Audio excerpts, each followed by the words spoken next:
To another episode of Asexualise My Asexual Life. This is a place I'm going to try this again because I was live and I've now resumed because my iPad decided to have a break. So I'm back again. I'm going to be doing this, Alita, Battle Angel film review. This is Asexualise My Asexual Life channel. If you haven't already subscribed, hit the subscribe button now. Hit that bell icon to get notified of every time I go live like now or post a new video. And don't forget to give this video a thumbs up as we go along. Thank you to whoever's watching. Hello, Michael. Thank you so much. Sorry, I've had technical problems. It's like my third attempt, but my iPad had it on pause, so that's okay. Anyway, so today I went on a self-date to the cinema and I watched Alita Battle Angel. If you haven't seen this film, I highly recommend it, especially if you're into manga. Because when the credits came, as you know, if you watch this channel, you'll probably know that I like to watch all the credits to the very end until the screen goes black and the lights come up. And it made a reference to manga. You know, the animation, isn't it, manga? So I'm not well up on manga, but I know there's quite a few asexuals that I think are into that type of thing. So I went on this self-date and I didn't go to the toilet at all throughout the film, which is very unusual for me. And the film was like over 2 hours long. I think in total, because I watched most of the trailers as well, I think I was in the cinema for about 2.5 hours. But the film was manga is Japanese comic. I thought it was, Michael, but thank you. I thought you'd know more than I would, so I appreciate that. So thanks for letting the viewers know. Yeah. So yeah, anyway, this film's great. I mean, that hooked with the action. That's why I didn't go to the toilet, because I was quite relaxed watching the film and I got so engrossed into it that I kind of was forgetting the outside world, which is partly what I love. There is an anime as well, though, which is Japanese animation. Yeah, that's very popular with asexuals. Anime, I think it's called anime, isn't it? I always get that pronunciation wrong, but yeah, that's very popular with asexuals, that is.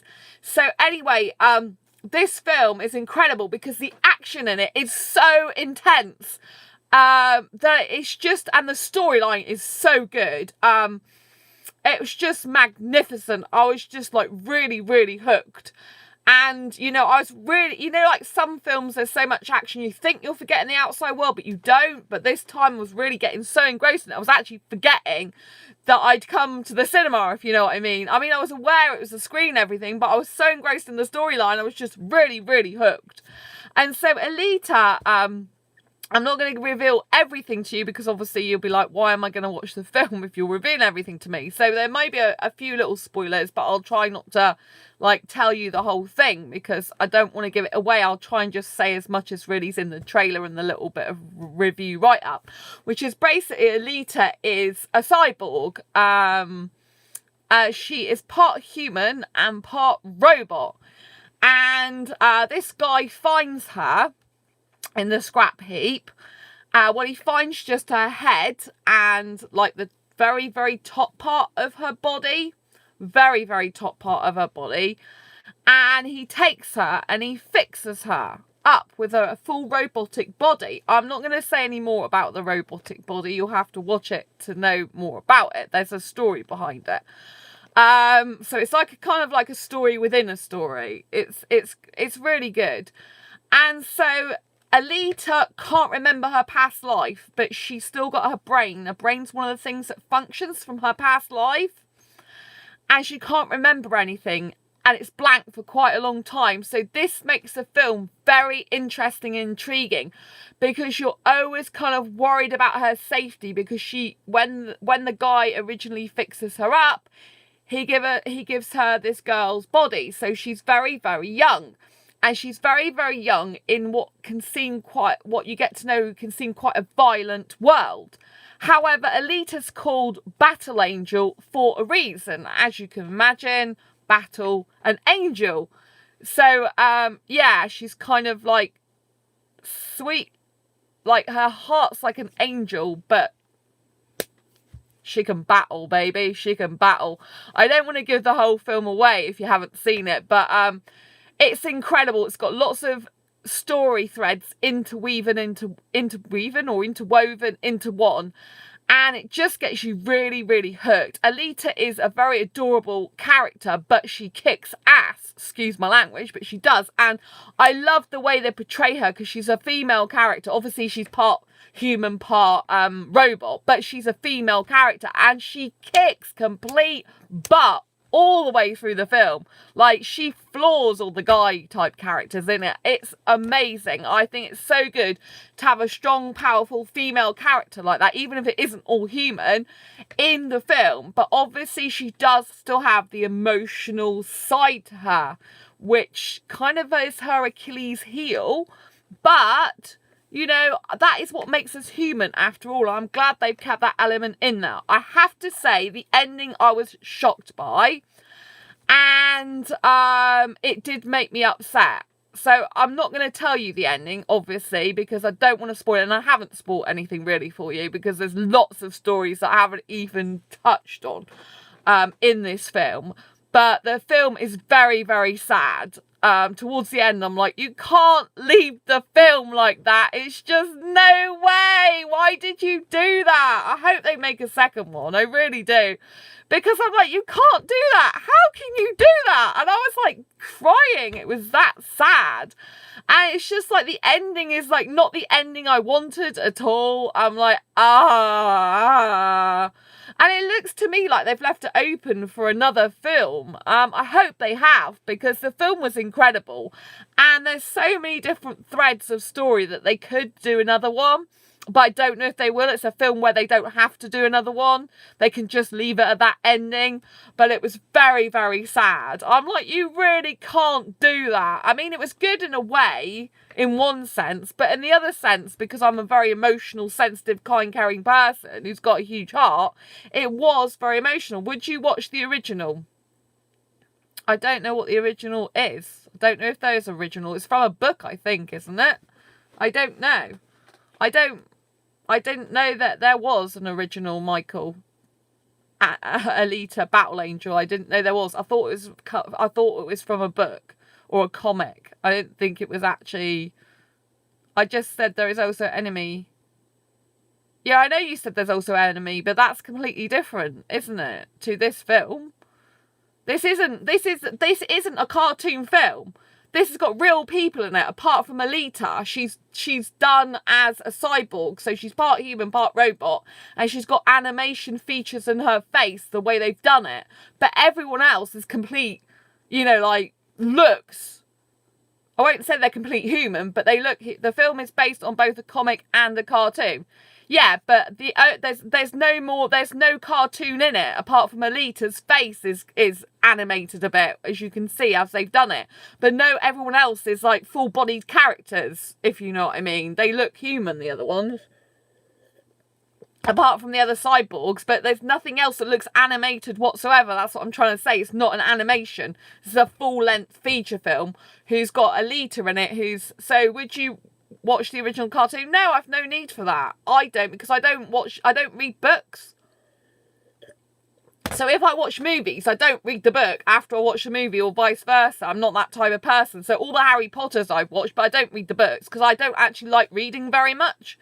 And I much prefer to write, personally, and I don't like reading fiction books. They don't do anything for me, but movies do. I love movies, so I don't read original books. I don't read Harry Potter books. I don't read Lord of the Rings books. I don't read any of the fiction books. I read non-fiction books because I need to, for the business and for personal development, professional development. The only I'm not talking about the book. I don't want to read books, comics, or anything like that. You know, comics to me is I know what a comic is. It's like it's a comic, isn't it? Like a magazine. I'm not interested in reading a comic. You know, I don't need to. I like the film as and of itself. So let me put this another way. There is another movie. Well, what's the other movie? Is it an animation movie or what? Because I don't know what you're talking about. Sorry. You'll have to link down what you're talking about in a comment, because I haven't got a clue. Because I don't usually watch anime or manga. I just liked the film. I saw it and it looked like it was a very first movie. If they've done another one, I don't know about it. maybe they did one years ago. I don't know about it. So, because I'm not up on that type of thing. I just see a movie and I like the trailer and I thought, oh, it sounds like something I really love, because I love robots. I love the fact she kicks butt. I love the fact it's action. I kind of like a bit of a sci-fi element as well, which it's clearly got. And, you know, it's got some really good actors and actresses in it as well. But don't ask me to label them, because I could. I'm just like, oh, it's you. Yeah, you're quite good. But all that, you know, it's not actually an animation. I do like animated films, but the only animation you can see is her. Alita's partly animated. You can, you know, the way they've done her face, you can tell is CGI, basically. It's not full on animation. But it's like partly, if you know what I mean. But yeah, the film's incredible, you know.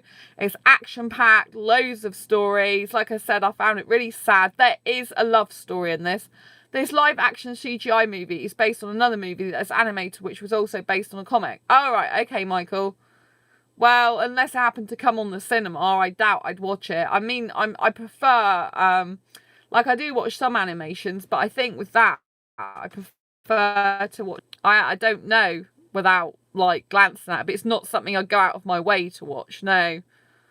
So I didn't know, because I just go to films, look at them, watch them, and then tell my opinion on them, basically. And there's no sex in it, which is the main thing which I like to tell on this channel.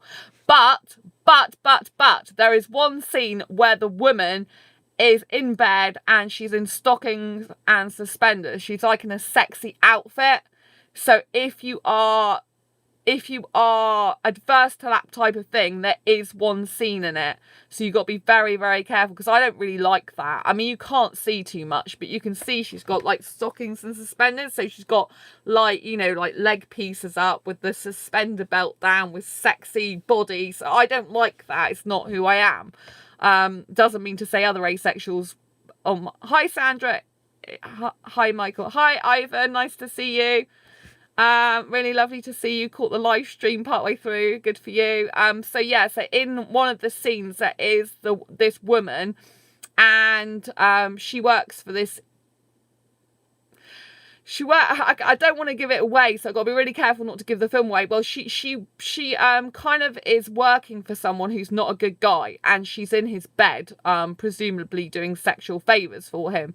But you don't actually see her doing any sexual favours. You only see her in bed to do with the storyline. So you don't see him in bed with her. You see her on the bed, but she's got sexy like bodies on and stockings and suspenders on, and I just don't like that. You know, it's like Ann Summers. Actually, you'll be quite shocked, because years ago I applied for a job with Ann Summers. I have no idea why, seeing as I hate sex. I went through all the interviews and everything, and then they asked me at the end, do you want the job? And I'm like, no. Like, why would I want a job when I don't even like sexy lingerie stuff? It was really bizarre. I think it's because I was unemployed at the time, and in the UK you have to be seen to be searching for work if you're on benefits, you know. You have to look for different jobs. So I went for a job and thought, oh, it's just retail, I can handle it. But, you know, I had to look at all the products and learn about Knickerbocker, is it? Or Knickerbox? I don't know. I can't even remember it. There's another branch, you know, another subsidiary of them. And it was like, oh dear. And, you know, I had to see all the sex toys and stuff and do research. And I had all these group activities to do. And at the end, one of the questions was, do you actually want the job? And I said no. So obviously I wasn't going to get it, because I don't like that type of thing. I don't know what I was doing, really. Knickers. Yeah, they sell, yeah, it's Knickerbocker or something. I can't remember, but they do something else. But yeah, knickers to that. That's what I think as well. As in rubbish. But yeah, so I just wear plain white underwear if anyone really wants to know, or black underwear. I'm not interested in frilly stuff at all. You know, my bits are great as they are. I don't need to dress them up for some blokes or anyone. That's the beauty of being asexual and not having sex. And even when Alita Battle Angel, I saw The Enemy. Oh, you saw The Enemy, did you? It says it's manga, but I'm not really up to on speed to this. Michael was filling me in. Snickers about. Is that the Snickers bar you eat, or the sneakers, as in shoes? I think you mean Snickers bars, don't you, Heather? Yeah. So anyway, there's this one scene in it that's got that, and there's one scene where one of the guys has got his top off, which is okay, but obviously clearly it's a pose to get the women excited about he's got his top off, because it's kind of like, I'm on the bed. Like, that's quite a sexual pose, like, I'm on the bed and I've got no top on. Woo! I said this is a man. So yeah, there is that scene. He's a young guy as well, so there is a love story, and he's a young guy, and he's not coloured, but he's good looking.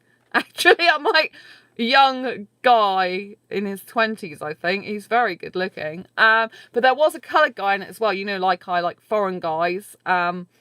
I seen him one of the other no sex movies I talked about. I think he was in one of the other ones, and he's very good looking, and he had street clothes on. You know, I love street clothes. I've got clothes attraction, so you know, when they're wearing like the hoodies and they're wearing the t-shirts and the jeans and the trainers, it's like, that was nice to look at. So yeah, but the film is very, very good. I would recommend to go and see it, but don't forget to get your handkerchief out or your tissues, because it is very sad, and I was quite shocked at that. I'm like, no, you can't do that. There's plenty of action in it, lots of stories interweaving. If you're into robots, you'll love the film, because there's quite a lot of robots in there. But obviously they're not just robots, they're cyborgs, so they're part human, part robot. If you like a lot of fighting scenes, but not so bloody that, you know, you're going to really freak out, then it's really good from that point of view. Like I said, there's no sex, there's no nudity, actual nudity. The woman is in sexy, like, outfit, I told you that. But she's not actually completely naked, which is good. You can't really see too much. So that's great. So it's just really good, you know, because I don't like sex in movies. I think it spoils the whole movie. It does for me, and I don't like nudity. I mean, seeing a guy's chest is okay, even though it is like known as a sexual pose, that pose, but they didn't make her Alita get on top of him or anything like that, so that was good. So yeah, I thought it was very, very good. The storyline's so clever. What's really good is how memory unravels, because you really find so much out, because obviously, like I said in the beginning of the film, she can't remember anything about her past, and it's a very intricate past, and there's people in her who are in the film who are to do with finding her. They're actually kind of like connected to her past in some way, but not directly, but it's really, or they might be directly. I don't want to give it away. So yeah, it's really good. I really, really loved it. I was so on the edge of my seat with all the action on it. I love action movies. I'm a hyper romantic, as you know, but adaptations are usually terrible, but everyone seems to like this one, so I hope that means more adaptations will be good now. Well, I don't watch originals very much, so I had a high disappointment in Ghost in the Shell adaptation. The movie was like a little tray of the enemy. You see, I don't watch cartoon, like, Enemy, is that what it's called? I don't watch that, or Manga usually, so it doesn't matter to me, because I'm not seeing the original, so I just see the actual film when it comes out. You know, so I don't have any expectations like that, I guess, which is why it's good as well. I just loved the whole movie experience, but I just loved the way it pulled you do. Okay, Ivan. Michael does too, by the sound of it. So yeah, I just loved the whole movie experience, you know, and I just really loved the action. Manga is a book, Enemy is the animation. Oh, right, okay. I didn't know that. You see, I'm very clueless on this type of thing. I just know asexuals like that type of stuff, which is why I thought they'd love this film and I'd mention it, because I don't watch TV, and I don't really read fiction books at all, apart from picture books. And for kids of 3 to 5 years, because I like writing them, but I don't read them that often. I normally read non-fiction books, and so I don't. Yeah, you tried to explain that, Michael, but I just, you know, I don't, because I don't know anything about that. I don't really, yeah, I think I get it now. So, yeah, so anyway, the film is fantastic. The story, you know, it was so sad though. I was in tears. I was like, don't give me these tears. It's very emotional because there is a love story in it, right? And, you know, it's like, I'd let you know on this channel whether there's a love story or not, because obviously aromantics who don't experience any romantic attraction possibly... Well, actually, with this film, I don't think it's a romantic attraction, but there's a lot of, like, platonicness there as well, I think, because there's a lot of friendship in the love. So I think that maybe aromantics would still really love this film, because they don't really... there is a bit of kissing in it, and there's a lot of attraction in there, but a lot of the film, the majority of it, is just how they feel about each other. It's like the love between them, and, like, you know, they'll... You know, like, it's just like a real pure love between them, really. Although there is, you know, there is attraction there, so I'm guessing it's sexual attraction. But you don't see any of that. She is an android. Are you saying there is robot sex in the movie? No, I said there's no sex in the movie. She's actually part robot. She's a cyborg. She's part human, part robot in the film. She's not, because she's got her own human brain. If I know you came in part way through this video, so she's got her own human brain. So yeah, so there's no sex whatsoever in this movie. Nothing. But the cyborg is attracted to a human in the film. I don't want to spoil the whole film, you know. And there's a love story that develops between these two characters, which you kind of gather quite early on in the film that's going to happen. That's quite predictable, really, from the very beginning of the film, quite soon on. So I'm not really spoiling too much, because if you watch the, you know, but the love between them, it is a romantic love in the sense they are kissing, and you can feel the attraction between them with the looks they give each other, you know, like kind of they notice the body a bit more, but there's no sex in it whatsoever.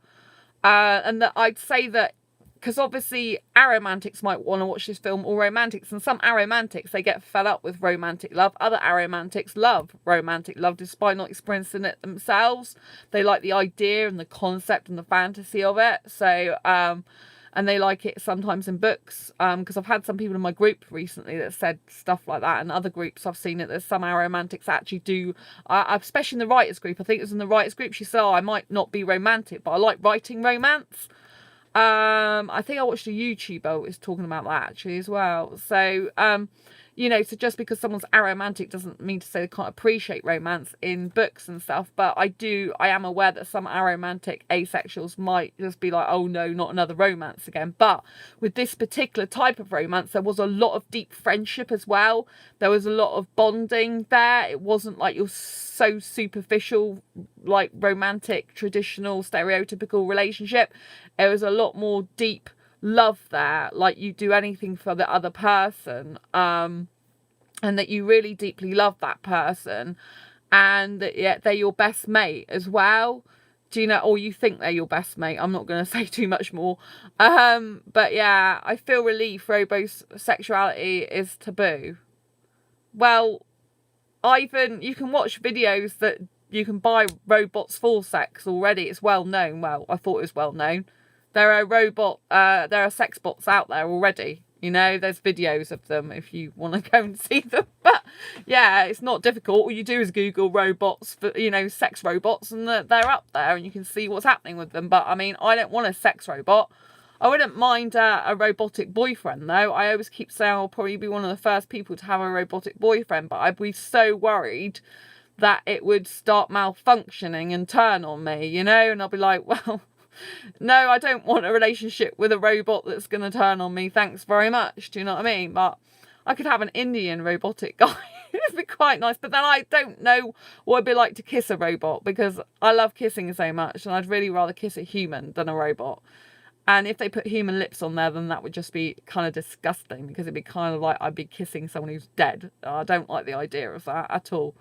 I guess they could make artificial lips from human, like, I don't know, DNA or something without killing the person. But it just seems like, ugh, to me, it seems like it's going into the realms of disgustingness. But I don't know, yeah, I don't know what it would be like, you know. But I think, you know, if I don't, so I guess they'd have to find, and some people are allergic to rubber. So if they made lips of rubber on a robot, then that would be quite difficult, because if you're allergic to rubber, you can't kiss them anyway. So, you know, that's why some people who do have sex, you know, that's why they can't have condoms with rubber on them, because they're allergic. That's why you have to get non latex condoms, just in case any of you asexuals out there. This stream has taken an odd turn. Well, yeah, because Ivan brought up sex robots. So I'm discussing it, but also there are asexuals that do have sex, and it's important to know to protect yourself, you know, if you are, and don't be silly about it, because I know some asexuals don't have never had sex before, and they're, you know, this video is about the film I watched, which was Battle Angel. Well, it was Alita Battle Angel. So yeah. But I was saying that there's no sex in the movie whatsoever. And Ivan asked me, is there robot sex? And I said no, because she is part robot. Yeah, no worries, Valerie. I'm a long way through the video now. Just we went off on a bit of a tangent, because Ivan started asking about sex robots. And there's no sex in it. There's no sex robots. Yeah, manga. Exactly. It's good. It's a sci-fi action thriller, I'd say. It's only a certificate 12, so that's why I love watching certificate 12s, because usually there's no sex in it whatsoever. I was a bit surprised that for a certificate 12 there was a woman in sexy lingerie, but you know, sexy, you know, like ugh. Well, you know, stockings and suspenders. I'm not into that. So I was a bit surprised for that, but then obviously it's, you know, there is a lot of violence for a certificate 12. Do you know what I mean? But I mean, I haven't got kids, but to be honest, I'd want them to be older. Okay, hard to believe they isn't sexually skewed. Well, yeah, you know, I have mentioned there's a few things, like it has got a woman in stockings and suspenders, because she's kind of pleasing the guy she's with, who's not a great guy. So I think she's doing sexual favors. You don't see them together in bed. Yeah, it's a really good film. It's a very good film. And I watch a lot of movies specifically without sex, because I absolutely hate sex. I can't stand it. I can't stand it in movies. I can't stand it in films, you know, on TV. I can't stand it in sculptures. I can't stand it in artwork. I can't stand nudity. I hate nudity. It makes me feel sick. I don't like it. The only nudity I can stand is my own body. If I had a partner, I wouldn't really want to see them naked below the waist. I'm only attracted to guys. I don't know if I was in a long-term relationship with him, if that would change, but I certainly, in general, will never want to be having someone's naked body in front of my eyes. I hate women's naked bodies even more than guys, because I'm not attracted to women whatsoever. So, you know, I just don't like it. So that's why I do reviews of films on this channel, with trying not to give too much away, which is why I don't give such an in-depth review in terms of the details of the storyline as I could do, because I don't want to spoil it for you if you want to go and watch it. I just want you to know that there's no sex in it. And what about romantic lovemaking? As long as it's... No, I don't like that. Romantic lovemaking, as long as it's not prolonged sex. No, I don't like that at all. It's still sex. Still sex. Still sexual intercourse. I don't like that. I'm not interested in nakedness. I hate nakedness and anything to do with sex. There's no need for it in movies. And I usually try to always... apparently there's a small group of people complaining that her android body is too feminine, even though it's close to the actress's real body. Yes, that's what I said, that Michael, there is an element of sexual attraction, I believe, and her body is very feminine, as it has two boobs. Yes, so the guy is attracted to her body, particularly when it's changed later on. I don't want to give the whole film away, but it's changed later on as well. He's particularly attracted, so there is a sexual attraction element, because he looks at her like, oh, you've changed, you know, because she's developed more in the movie. And so yes, her body is very it's what guys would probably fantasize about if they liked robots, because she's got a very what can I call it, aesthetically sexually attractive robotic body to a lot of guys who are into that type of thing. But as I'm not into that type of thing, and you know, there is no naked flesh on show in that respect, it's only like you know, like it's metal, then Yeah, figure, exactly. There's no, you know, she hasn't got real boobs. It's that, you know, obviously you can see the outline of them, but I mean,